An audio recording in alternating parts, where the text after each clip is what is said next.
from a president in El Salvador whose deportation your administration called an administrative error. You said in a recent interview you could bring him back, but you won't. Are you defying the Supreme Court, sir? No, I'm relying on the Attorney General of the United States, Pam Bondi, who's very capable, doing a great job, because I'm not involved in the legality or the illegality. I have lawyers to do that, and that's why I have a great DOJ. We have a great one. We had a very corrupt one before. Now we have a great one. And they're not viewing the decision the way you said it. They don't view it that way at all. They think it's a totally different decision. Certains gestes indiquent des changements dans l'équilibre entre les pouvoirs.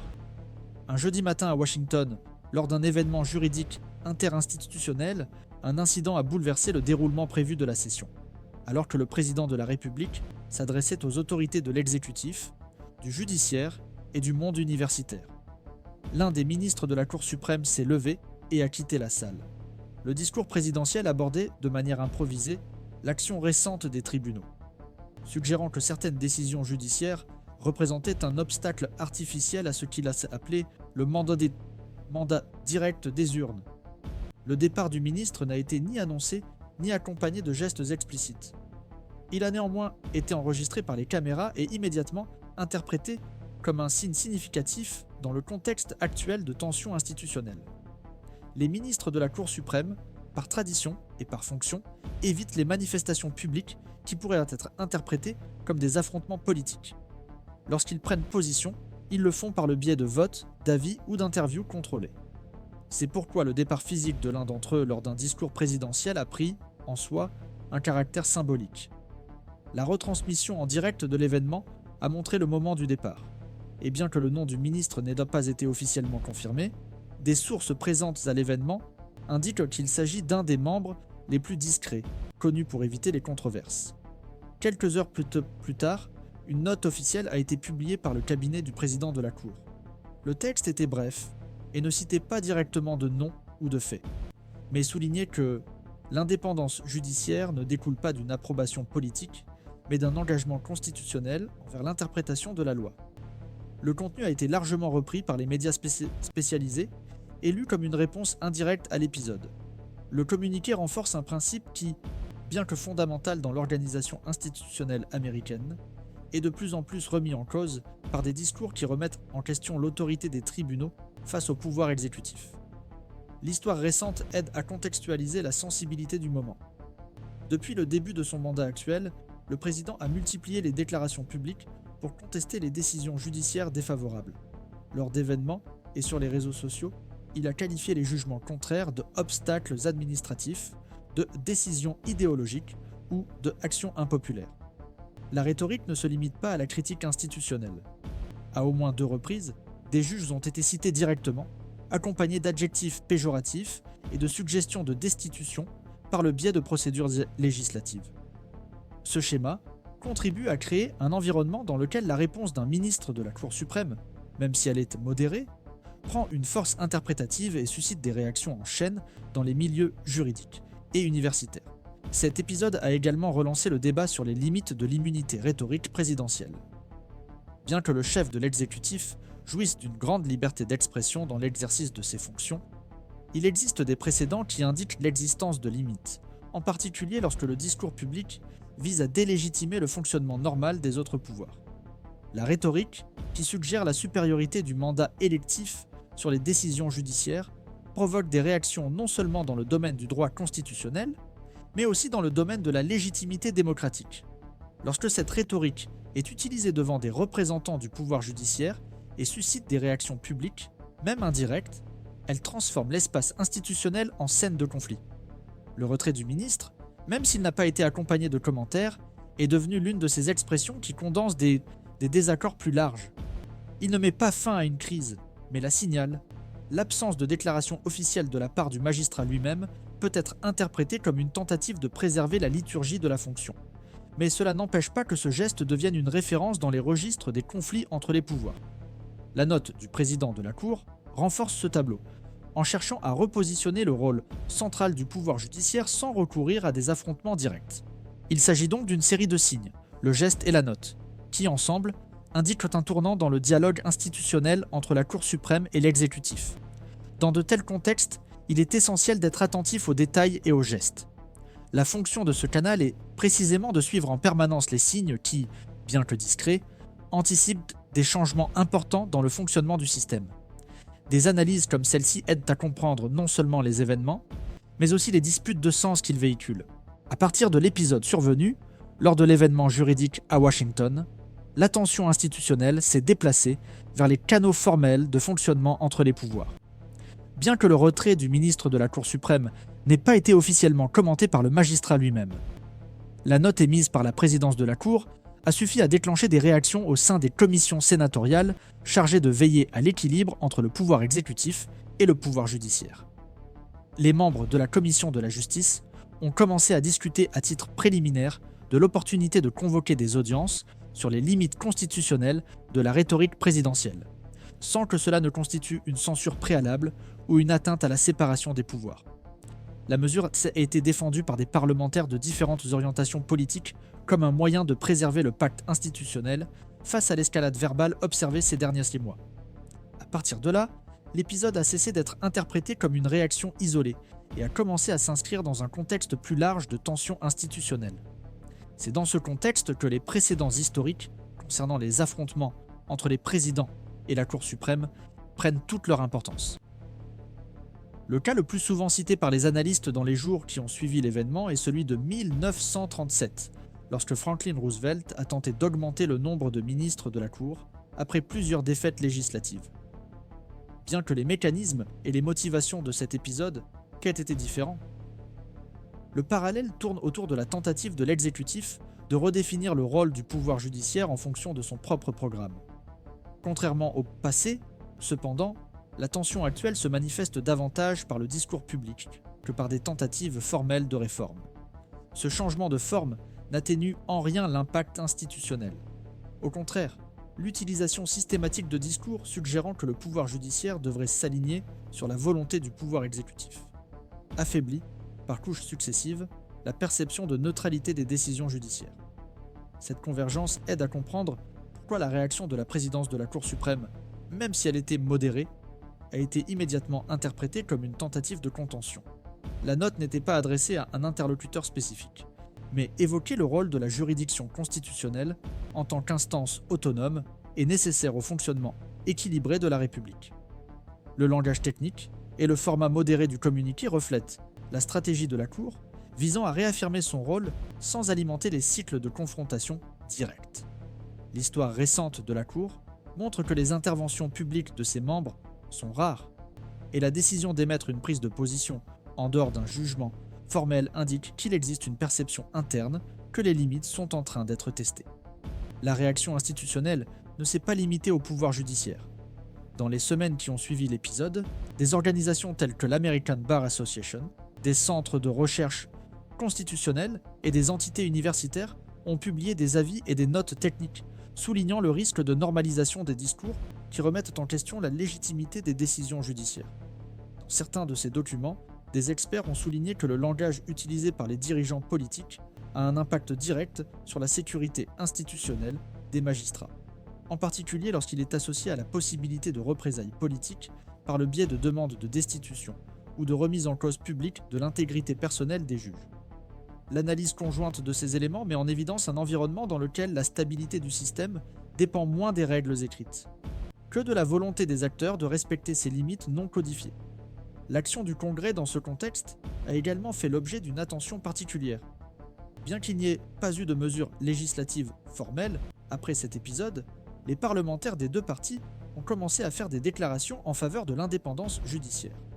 Certains sénateurs ont proposé la reprise des audiences sur la protection institutionnelle du pouvoir judiciaire, y compris la possibilité de réviser les protocoles de sécurité et de communication entre les pouvoirs. La proposition, qui en est encore à ses débuts, vise à éviter que des épisodes tels que la destitution d'un ministre ne deviennent des précédents sans réponse. L'absence de réaction institutionnelle peut, selon certains membres du Congrès, renforcer l'idée que les attaques verbales répétées font partie du jeu politique normal, ce qui pourrait conduire à un cycle d'érosion lente et cumulative de l'autorité des tribunaux. À partir de ces mouvements, un changement d'orientation dans les relations institutionnelles devient visible. Il ne s'agit plus seulement d'interpréter si un discours était ou non offensant pour la Constitution, mais d'évaluer les effets cumulatifs de la rhétorique présidentielle sur les piliers du système. Ce déplacement de l'analyse révèle que la question centrale n'est pas juridique au sens strict, mais fonctionnelle et systémique. La répétition des attaques contre le pouvoir judiciaire a pour effet de déplacer le centre de gravité institutionnel, rendant de plus en plus difficile le maintien d'une autorité technique et autonome face au poids croissant du discours politique. C'est pourquoi les observateurs attentifs soulignent la nécessité de faire la distinction entre la critique légitime des décisions judiciaires et la délégitimation systématique des institutions. La critique fait partie du débat démocratique et est compatible avec la liberté d'expression. En revanche, la délégitimation délibérée, lorsqu'elle est récurrente et vise à affaiblir l'autorité judiciaire dans son ensemble, s'apparente à des stratégies d'érosion institutionnelle. C'est cette ligne ténue qui, selon les spécialistes du droit public, est de plus en plus souvent franchie. Le retrait d'un ministre et la note technique de la présidence de la Cour apparaissent ainsi comme des tentatives de rééquilibrer ce champ sans recourir à une confrontation ouverte. C'est dans ce contexte que les prochains mouvements institutionnels doivent être observés avec une attention redoublée. La Cour suprême doit encore statuer dans les prochains mois sur des actions relatives à des décrets présidentiels récents, qui testent les limites de l'action exécutive dans des domaines tels que l'immigration, le commerce international et la sécurité intérieure.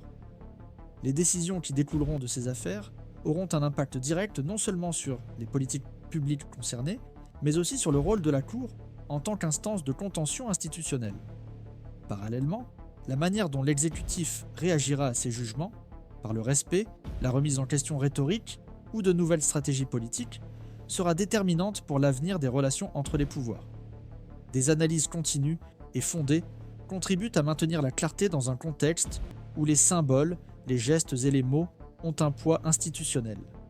Sur cette chaîne, nous continuons à suivre ces niveaux de signification afin que des épisodes tels que celui-ci ne soient pas traités comme du bruit, mais comme faisant partie d'un processus plus large de tension et de redéfinition entre les pouvoirs. Selon les évaluations formulées par des analystes institutionnels, l'épisode caractérisé par le départ silencieux d'un membre de la Cour suprême d'un engagement public, suivi d'une prise de position institutionnelle, n'a pas déclenché de réponse formelle, immédiate de la part de l'exécutif. Néanmoins, ce silence a été interprété comme faisant partie d'une stratégie discursive déjà identifiée à plusieurs reprises. Éviter tout affrontement direct, tout en préservant le discours selon lequel les manifestations institutionnelles constituent des tentatives d'ingérence politique dans le projet présidentiel. Les spécialistes en droit constitutionnel soulignent que ce schéma révèle une tension croissante entre la critique politique légitime et la difficulté à reconnaître les mécanismes de contrôle prévus dans le système démocratique. Jusqu'à présent, il n'y a pas d'accord sur la profondeur des effets de cet épisode. Mais le débat qui a suivi a mis en évidence un changement sensible dans la perception de l'équilibre entre les pouvoirs. Les interprétations de la signification de ce geste restent fragmentées. Pour certains observateurs, ce retrait ne symbolisait pas une rupture, mais plutôt une mesure visant à préserver la liturgie judiciaire face à une manifestation jugée incompatible avec l'environnement institutionnel. D'autres estiment que, même sans déclaration explicite, cette attitude a représenté un tournant symbolique important, capable d'indiquer une limite implicite face à l'affaiblissement progressif des normes informelles qui sous-tendent le fonctionnement républicain. L'absence de réaction directe de l'exécutif face à ces interprétations laisse le scénario ouvert, stimulant des hypothèses qui varient entre un recul stratégique momentané et la préparation à de futures disputes liées à des décisions judiciaires sensibles. Dans le débat sur les relations interinstitutionnelles, l'attention se porte sur la capacité du pouvoir judiciaire à maintenir son autorité, dans un contexte d'intensification des discours qui relativisent sa fonction. Certains analystes soutiennent que, dans les démocraties consolidées, l'autorité judiciaire ne dépend pas seulement de compétences formelles, mais aussi de la perception publique que ces décisions sont respectées même lorsqu'elles sont contestées sur le plan politique. D'autres avertissent que la contestation répétée, publique et dépourvue de conséquences institutionnelles claires peut générer un processus cumulatif d'érosion de la légitimité, compromettant l'efficacité future des décisions de la Cour. Cette divergence d'interprétation se reflète également dans les éditoriaux et les publications universitaires, qui soulignent de plus en plus souvent l'existence d'une zone ambiguë entre la critique politique légitime et l'érosion institutionnelle. L'analyse s'étend aux effets possibles à long terme. Les spécialistes du comportement institutionnel observent que les épisodes de ce type ont rarement des impacts immédiats, mais fonctionnent comme des références symboliques capables d'orienter les décisions futures des acteurs politiques et judiciaires. Le geste du ministre, bien que discret, peut être repris dans des jugements ultérieurs comme élément de contexte, tout comme la position de la présidence de la Cour tend à être citée dans les votes, les avis et les débats législatifs liés à la préservation de l'indépendance judiciaire. De même, le silence de l'exécutif peut être interprété, rétrospectivement, comme une omission calculée, ou comme une reconnaissance tacite de la sensibilité institutionnelle du moment.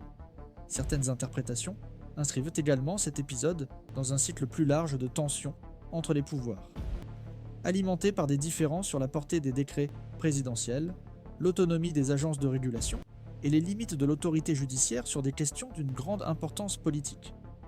Dans cette perspective, la question centrale ne se limite pas au respect d'un magistrat spécifique ou d'une décision isolée, mais concerne le modèle même des freins et contrepoids prévus par la Constitution. La récurrence des discours suggérant la subordination du pouvoir judiciaire aux préférences du pouvoir exécutif, sous prétexte de représenter la volonté populaire, relance les débats classiques sur la fonction contre-majoritaire de la juridiction constitutionnelle, c'est-à-dire le rôle des tribunaux dans la protection des droits, même face à des majorités circonstancielles. Dans ce contexte, les prochains jugements de la Cour suprême, en particulier ceux liés à l'immigration, à la sécurité nationale et au pouvoir d'urgence, auront tendance à être suivis non seulement pour le contenu technique des décisions, mais aussi pour la manière dont elles seront accueillies et contestées dans l'espace public. Certains juristes soulignent le risque que des décisions juridiquement cohérentes soient ignorées par certains segments de la société, si le discours de délégitimation judiciaire continue de circuler sans contre-argument efficace. Dans ce scénario, la légitimité institutionnelle cesse d'être uniquement une question juridique et dépend également de la capacité de communication et de soutien public des acteurs institutionnels eux-mêmes. Parallèlement, les chercheurs dans le domaine de la communication politique soulignent la manière dont ces conflits sont absorbés par l'opinion publique. Dans un contexte de polarisation intense, les gestes symboliques des magistrats ou les communiqués techniques de la Cour ont tendance à être interprétés en fonction des alignements préalables. Cela accentue la fragmentation de la compréhension collective de ce qui est en jeu. Pour une partie de la société, l'action du pouvoir judiciaire est considérée comme une défense de la Constitution. Pour une autre partie, elle est perçue comme un obstacle au mandat présidentiel. L'absence d'un langage commun sur les fonctions du système compromet l'idée même d'un pacte institutionnel partagé. À moyen terme, les effets les plus délicats peuvent de même se manifester moins dans des actions visibles que dans des changements progressifs de comportement au sein des institutions. La possibilité que les magistrats évitent les événements publics avec l'exécutif, la prudence accrue dans les votes et les déclarations, ou l'hésitation à aborder des sujets sensibles face à une pression rhétorique constante sont des conséquences soulignées par les experts. L'autolimitation motivée par la crainte de représailles politiques est considérée comme l'une des formes les plus silencieuses d'affaiblissement de l'indépendance judiciaire. Dans ce processus, ce n'est pas seulement l'autorité formelle qui est perdue, mais aussi la volonté d'exercer pleinement les attributions constitutionnelles. Dans le domaine universitaire, de plus en plus d'analyses comparent la situation actuelle au processus de désinstitutionnalisation observé dans d'autres démocraties constitutionnelles. Même les pays ayant un historique de stabilité ont traversé des périodes de remise en question progressive des fonctions des tribunaux, ce qui a entraîné des reconfigurations durables de l'équilibre entre les pouvoirs.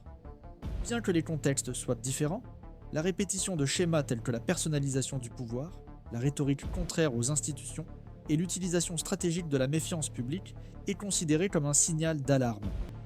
Le cas des États-Unis est donc analysé non seulement comme un conflit interne, mais aussi comme faisant partie d'un phénomène plus large de tension institutionnelle dans les démocraties consolidées. Dans ce contexte, le rôle des médias et des canaux dédiés à l'observation attentive des mouvements institutionnels devient encore plus important. Une lecture attentive des signaux, la reconstruction des contextes et l'explicitation des conflits en cours sont des éléments essentiels pour que la société comprenne ce qui est en jeu, non seulement dans des épisodes isolés, mais aussi dans la trajectoire que le système institutionnel peut prendre à partir de ceux-ci.